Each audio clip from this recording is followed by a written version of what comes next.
بابا جان کل عید کا دن ہے، ہم کون سے کپڑے پہنیں گے؟ یہی کپڑے جو تم نے پہن رکھے ہیں انہیں دھو لو، کل پہن لینا۔ نہیں بابا جان، آپ ہمیں نئے کپڑے بنوا کر دیں۔ بچیوں نے اصرار کرتے ہوئے کہا، میری بچیوں، عید کا دن اللہ تعالیٰ کی عبادت کرنے اور اس کا شکر بجا لانے کا دن ہے، نئے کپڑے پہننا ضروری تو نہیں۔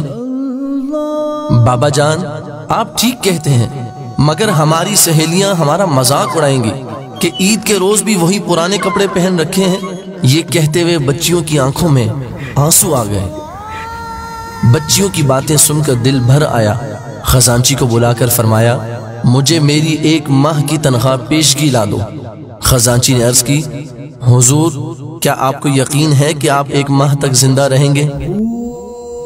فرمایا، اللہ تجھے جزا دے، تو نے صحیح بات کہی۔ خزانچی واپس چلا گیا۔ آپ بچیوں سے فرمانے لگے، پیاری بیٹیوں، اللہ تعالیٰ اور رسول صلی اللہ تعالیٰ علیہ وآلہ وسلم کی رضا پر اپنی خواہشات کو قربان کر دو۔ پیارے بچوں، یہ شخصیت مسلمانوں کے عظیم پیشوا حضرت عمر بن عبدالعزیز رحمت اللہ تعالی علیہ تھے، اور وہ 2 بچیاں آپ رحمت اللہ تعالی علیہ کی شہزادیاں تھیں۔